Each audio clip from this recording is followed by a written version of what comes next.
Welcome back to Ahmad competitive classes. मैं आपका तहे दिल से स्वागत करता हूं हमारे इस चैनल पर। जैसे हमने देखा था पिछली क्लासेस में हमने एंशिएंट हिस्ट्री के बारे में पढ़ा था, और आज हम जो पढ़ने वाले हैं वो है हमारा नया टॉपिक, जिसमें हम पढ़ेंगे मिडिवल हिस्ट्री के बारे में। एंशिएंट हिस्ट्री के बारे में जो हमने पीछे पढ़ा हुआ था उसका वीडियो लिंक पे है, आप लिंक पे जाके पढ़ाई कर सकते हैं उसके रिलेटेड। और उस क्वेश्चंस एमसीक्यूज थे जिसको हमने सॉल्व किया हुआ था, उसको आप सॉल्व कर सकते हैं। तो आज हम जो पढ़ेंगे, आज हम जो क्वेश्चन सॉल्व करेंगे वो रहेंगे related to medieval history. Okay, so medieval history किसको कहते हैं, पहला चीज तो हमको ये जानना पड़ेगा। जैसे एंशिएंट हिस्ट्री था वैसे मिडिवल हिस्ट्री है, तो मिडिवल हिस्ट्री किसको कहा जाता है? So the history of the period from 5th century to 15th century is called medieval history. मतलब क्या, जो हिस्ट्री का टाइम, जो पीरियड कब से 5th सेंचुरी से लेकर 15th सेंचुरी तक जो भी हुआ है उसे हम कहते हैं मिडिवल हिस्ट्री। ओके, तो आज हम पढ़ेंगे उसके बारे में। देखिए, जैसे रहेगा दिल्ली सल्तनत, चांडिलास और अदर्स, और बाकी जितने हैं रिलेटेड में हम आज क्वेश्चंस सॉल्व करेंगे। तकरीबन डेली 10 क्वेश्चंस हम सॉल्व करेंगे, जिससे क्या होगा, हमारा रिविजन्स होते रहेगा और हमें ये बहुत बेनिफिट करेंगे इन फ्यूचर हमारे कॉम्पिटिटिव एग्जाम्स के लिए। ओके फाइन, तो शुरू करें बिना किसी देरी के। चलिए शुरू करते हैं। What was the main objective of Sultan Mahmud's Indian conquest? Okay, what was the main objective of Sultan Mahmud's Indian conquest? मतलब क्या है, सवाल ये क्या कर रहा है कि जो सुल्तान महमूद था उसका मेन ऑब्जेक्टिव क्या था इंडिया में आके कॉन्क्वेस्ट करने का, मतलब लूटने का। किस लिए था, किस लिए आता था, फिर वो मतलब क्यों आता था? तो उसका ऑप्शंस, 4 ऑप्शंस दिए हैं जिसमें हम देख सकते हैं propagation of religion, extension of empire, acquisition of wealth, none of this. तो उसका क्या था, क्या वो चाहता था अपना रिलीजन को फैलाने के लिए? क्या वो एक्सटेंशन ऑफ एम्पायर, अपना एम्पायर को बढ़ाना चाहता था? या उसे एक्विजिशन ऑफ वेल्थ, वेल्थ जमा करना था? And none of this. तो हमारा सही आंसर है answer number C. C is the correct option. Acquisition of wealth उसका main motive, main objective, main target, जो हम कह सकते हैं टारगेट सुल्तान महमूद का जो था उसका क्या था? Acquisition of wealth. आइए इसके बारे में थोड़ा सा हम डिटेल्स में समझ लेते हैं। Acquisition of wealth was the main objective of Sultan Mahmud Indian conquest in 1001। मतलब साल 1001 में Mahmud of Ghazni had first invaded India. Okay, जो फर्स्ट, जब उसने पहली बार आया था लूटने के लिए, महमूद ऑफ गजनी ने, वो कब आया था? 1001 साल में। ठीक है, सो आगे देखते हैं। Mahmud defeated, captured and later release Shahi ruler Jayapala who had moved his capital to Peshawar. Okay, तो उसका सब फर्स्ट जो, जिसको उसने बंदी बनाया था, या फिर हम कह सकते हैं उसको मतलब जेल में डाला था, कैप्चर किया था उसको, तो कौन था? या फिर हराया था, तो वो रूलर जयापाल थे। ठीक है, उसको हरा के, उनको हरा के उसने मतलब बैटल हुआ, उसने डिफीट किया, महमूद ने डिफीट किया किसको? जयपाला को। ओके, ये क्वेश्चंस भी आ सकते हैं, हु डिफीटेड जयपाला? तो so the correct answer would be Mahmud. ये क्वेश्चंस भी आ सकते हैं, वेरी इंपॉर्टेंट क्वेश्चंस है ये सब, बहुत सारे इंपॉर्टेंट क्वेश्चंस है। इसी तरीके से हम आगे चलते हैं और क्या कहता है वो, जैसे कि in 1005 Mahmud of Ghazni invaded भरतिया प्रोबेबली बहरा, और 1000 साल 5 में 1005 in the year 1005 Mahmud of Ghazni invaded Bhatia. Bhatia बोल के एक जगह है, उसको उसने इन्वेड किया। और 1006 में ही invaded Multan, at which time Ananda Pala's army attacked him. तो उस टाइम कब, ये 1006 में भी इसने जब अटैक किया, वो किसने कहाँ अटैक किया? मुल्तान पे अटैक किया। Okay, Multan is a place जहाँ पे आनंद पाला की आर्मी अटैक कर रहे थे, किस पे? महमूद पे। फाइन, सो हमारा क्वेश्चन था what was the main objective of Sultan Mahmud Indian conquest? तो सही आंसर होगा एक्विजिशन ऑफ वेल्थ। याद रहेगा आप लोगों को? ओके फाइन, तो अब हम चलते हैं नेक्स्ट पे। हमारा नेक्स्ट क्वेश्चन जो है, second question, who destroyed Nalanda university in 1202 AD? तो नालंदा यूनिवर्सिटी को किसने डिस्ट्रॉय किया था? ये क्वेश्चंस रिपीटेडली कॉम्पिटिटिव एग्जाम्स में आते हैं, आप लोग बड़े ध्यान से इसको फॉलो अप करें और हो सके तो नोट डाउन कर लें, जिससे आपको इन फ्यूचर रिवीजन करने में बहुत आसानी होगा। So who destroyed Nalanda university in 1202 AD? So there are the four options are Muhammad Ghori, Bakhtiyar Khalji, Mahmud of Ghazni, Qutubuddin Aibak. तो जो डिस्ट्रॉय किसने तोड़ा था नालंदा यूनिवर्सिटी को? So the correct answer is B, Bakhtiyar Khalji. Bakhtiyar Khalji destroyed the Nalanda University in 1202 AD. The prince of perverts, Muhammad Bakhtiar Khalji, is a blot on the human race, and yet the town of Bakhtiar in Bihar, close to the site of his cruel depredations, bears his name. मतलब आज भी उसका नाम वहाँ बहुत गंदे नाम से उसको लिया जाता है, क्योंकि उसने बहुत वहाँ पे बदसलूकी की, बहुत जुल्म किए लोगों पर, ठीक है, अत्याचार किया। Bakhtiyar Khalji hold a pride of place because unlike the other Muslim marauders, he was not content with destroying areas he traversed. उसने क्या किया? डिस्ट्रॉय करने लगा लोकेशंस पे, इसीलिए लोग आज भी उसको बुरा बोलते हैं, ठीक है। इसी के साथ हम चलते हैं अपना नेक्स्ट क्वेश्चन पे, जो हमारा थर्ड क्वेश्चन है। Which of the following sources provide a vivid description of Sindh? तो ऐसा कौन सा सोर्सेस है जिससे हमको सिंध के बारे में थोड़ा बहुत डिस्क्रिप्शन या फिर डिटेल्स हमको पता चलते हैं? ऑप्शंस हैं खजाइनुल फुतूह, ऑप्शन बी तारीखी फिरोज शाही, option C Insha E Meru, and option D इस चाच नमा। तो इसमें से कौन सा ऐसा सोर्स है जिससे हमको डिस्क्रिप्शन मिलता है सिंध के बारे में? So the correct option is option D, Chachnama. Chachnama, इसके डिस्क्रिप्शन में हम तो पढ़ लेते हैं थोड़ा सा। Description provides a vivid description of Sindh. Chachnama से हमको डिस्क्रिप्शन मिलता है सिंध के बारे में, हमको डिटेल्स मिलता है। The Chachnama was written by Qazi Ismail. Okay, Qazi Ismail was appointed the first Qazi of Alor by Mohammad Qasim after the conquest of the Sindh. It was translated into Persian by Muhammad Ali bin Hamid bin Abu Bakr Kufi in 1216 CE from an earlier Arabic text. The original work in Arabic is believed to have been composed by the Saqifi family, the kinsmen of Muhammad bin Qasim. Okay, kinsman means क्या होता है? जैसे हम कह सकते हैं इसको किसने लिखा हुआ है चाचनमा का, जो अरबिक में kinsman of Muhammad bin Qasim. Kinsman जिसको हम कहते हैं, जैसे कि हम कह सकते हैं आप उसको क्या बोलेंगे, जैसे कि उनका एक हेल्पर टाइप में, हेल्पर गाइडेंस, जो हम जैसे अभी एक बाबा होता है, बाबा का शिष्य, तो ऐसा ये शिष्य था, ठीक है। तो इसने जो किन्समैन ऑफ मोहम्मद बिन कासिम जो था, उसने ये चाचनमा को डिस्क्राइब किया हुआ है और ट्रांसलेट किया हुआ है। ओके, चले आगे हम चलते हैं नेक्स्ट क्वेश्चन पे। इसको आप नोट डाउन भी कर लीजिएगा जरूरत पड़े तो। Fourth number question, who shifted the Chahamana capital from Sambhar to Ajmer? तो चहमना कैपिटल को संभर से अजमेर को किसने शिफ्ट किया? तो हमारे ऑप्शंस हैं अजय राजा, अरुण राजा, विघ्र राजा, पृथ्वी राजा 3। ओके, सो हमारा जिसने शिफ्ट किया चहमाना कैपिटल को Sambhar to Ajmer was Ajay Rana. Ajay Rana is the correct answer. Ajay Rana shifted the Chahamana capital from Sambhar to Ajmer. Arnoraja जो अरनोराजा जो थे, फाइट अगेंस्ट तुर्कशा, that is Yaminis of Lahore and Ghazni, was inheritance from his father Ajay Raja, who perhaps never succeeded in recovering Nagaur from Muslims. Very early in the Arun Raja region, the Muslim had reached as far as Ajmer. In the battle that followed on the plain outside the city, the Yamani commander was deceivably beaten and fled before the pursuing Chauhana. Okay, ये था उसका description. Next चलते हैं हमारे next question पे, जो हमारा fifth number question है, वो ये रहा।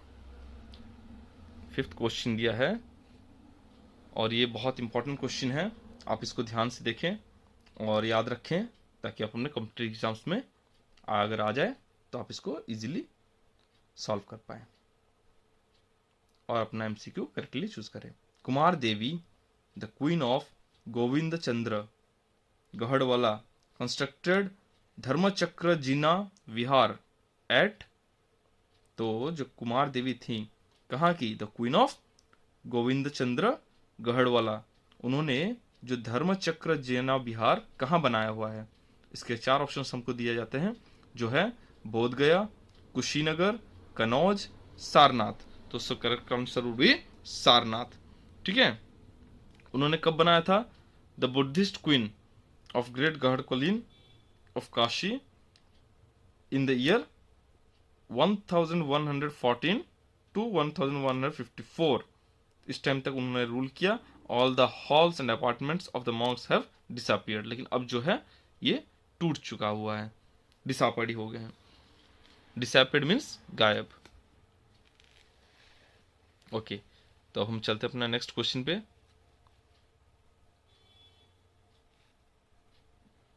Who among the following issued coins with seated Lakshmi, तो इनमें से किन्होंने on one side and the ruler names in Devanagari on the other, तो उनमें से कौन थे, इन चारों ऑप्शंस में से कौन जो शख्स था जिसने एक साइड पे सीटेड लक्ष्मी बनाया हुआ है कॉइन के इशू किया हुआ था और दूसरे पे rulers name in Devanagari language, Devanagari. Okay, the options are Mohammad Ghori, Mohammad Ghazni, Zainul Abidin and Akbar.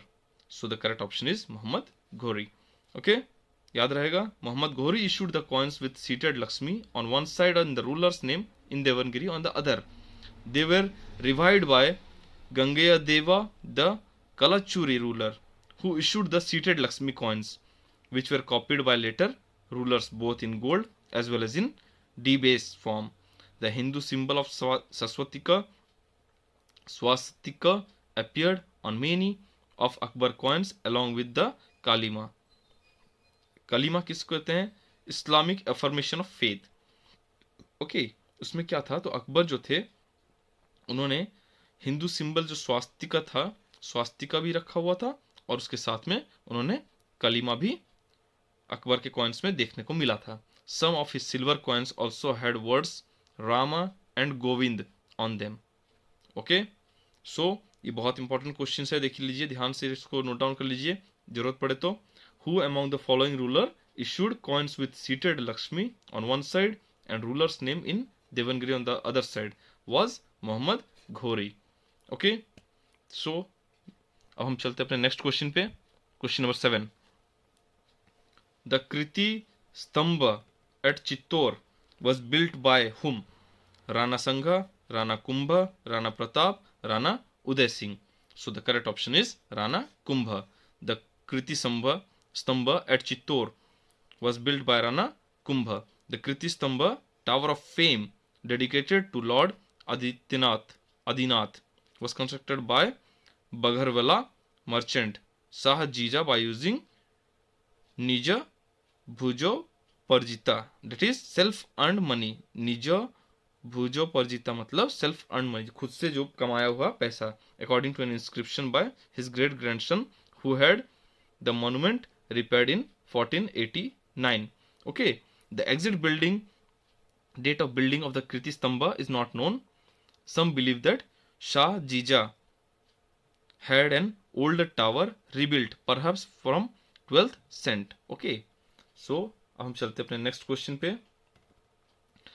जोनो राजा in his Rajat Ranagri Gini continued the historic narration of Kalhana up to, कहां तक उन्होंने एक्सटेंड किया था narration, continued the historical narration of Kalhana up to Jayasimha, Sultan Sikandar, Sultan Zainulabidin, Mohammad Shah. So the correct option is Sultan Jainulabdeen.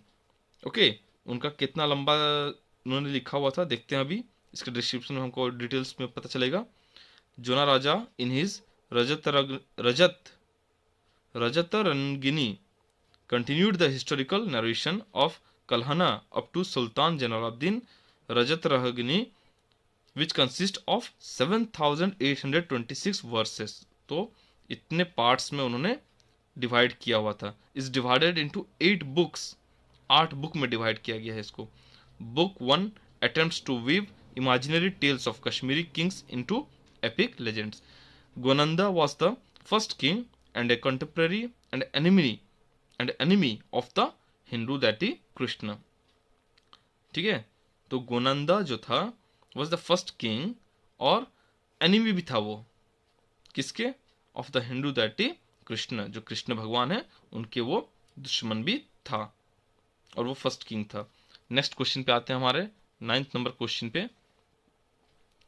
Who build the Khajuraho temple? ये question हमेशा आता है, बहुत सारे कॉम्पिटिटिव एग्जाम्स मैंने देख चुका है, उनमें ये क्वेश्चंस खजुराहो रिलेटेड आता ही आता है. ठीक है, so the options are Holkars, Scindias, Bundela, Chandela.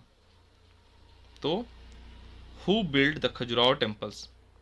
Holkars, Scindias, Bundela, Chandela. So the correct option is option D, Chandela. Chandela built the Khajuraho temples. Chandela, also spelled Skandela, Rajput clan of Gond, origin that for some centuries ruled Bundelkhand in the north central India and fought against the early Muslim invaders. The first Chandela is thought to have ruled early in the 9th century CE. Chandela dominion extended from the Yamuna river in the north to the region of Sagwar, जिसको सागर भी कहते हैं, नाव सागर, and from the Darshan river in the west to the Vindhya hills. Okay, तो समझ में आ गया. Who built the Khajuraho temples? याद रहेगा आप लोगों को, Chandela is the correct option. अब हम चलते हैं अपने लास्ट क्वेश्चन पे. हम डेली 10 क्वेश्चन सॉल्व करेंगे और इजीली हम अपना टॉपिक्स को कंप्लीट करेंगे. पिछले क्लासेस में हमने देखा हुआ है एंशिएंट हिस्ट्री के बारे में, आज हमने पढ़ा है मिडिवल हिस्ट्री. इन फ्यूचर जब हम नेक्स्ट क्लास जो करेंगे उसमें हम अपने कुछ और अच्छे क्वेश्चंस, जिसमें कि पॉसिबल क्वेश्चंस जो होंगे हम उसको सॉल्व करेंगे, एमसीक्यूज को सॉल्व करेंगे. जरूरत पड़ेगा तो हम मैथ्स को भी ध्यान पे रख के मैथमेटिक्स के भी कुछ प्रॉब्लम्स सॉल्व कर सकते हैं जो कि एसएससी में आते हैं, एसएससी के एग्जाम्स में, तो उसको हम सॉल्व करेंगे. और होगा तो हम ज्योग्राफी रिलेटेड भी फिर नेक्स्ट टॉपिक में देखेंगे. ठीक है, तो हम चलते हैं अपना लास्ट क्वेश्चन पे. Who was the first ruler of the slave dynasty? ये क्वेश्चंस हम लोग बचपन से पढ़ते आए हुए हैं स्लेव डायनेस्टी के बारे में, और हम लोग हिस्ट्री में तो ये कंपल्सरी क्वेश्चन है. We can see it as a very important question. Not important, it's very important question. Okay. So, who was the first ruler of the slave dynasty? The options are Qutbuddin Aibak, Iltutmish, Sultan Mahmud, and Balwan. So, the correct option would be Qutbuddin Aibak. The first ruler of the slave dynasty was Qutbuddin Aibak. Qutbuddin Aibak was brought by Muhammad Ghori, who later made him his governor. तो कुतुबुद्दीन ऐबक जो था उसको किसने लेके आया था? मोहम्मद घोरी ने लेके आया था, और उसने क्या किया, बाद में उसको अपना गवर्नर बना दिया. After the death of Ghori, Aibak took up sovereign powers on 24 June 1206, founding the slave dynasty in India. तो जैसे ही मोहम्मद घोरी का डेथ हुआ, उसने क्या किया, ऐबक ने जो गवर्नर बन गया था, जिसको मोहम्मद घोरी ने लेके आया हुआ था, उसने क्या किया, सारे सोवरेन पावर्स अपने हाथ में ले लिया. और उसने कब लिया? 24 जून 1206 को, और उसने अपना स्लेव डायनेस्टी स्टार्ट किया. Shamsuddin Iltutmish was the third ruler of the Delhi Sultanate. Iltutmish a slave of a slave. Okay, so देखिए, जो शमशुद्दीन इल्तुतमिश था, जो थर्ड रूलर बना दिल्ली सल्तनत का, वो क्या था, वो एक गुलाम का गुलाम था. मीन्स कुतुबुद्दीन ऐबक का वो गुलाम था इल्तुतमिश.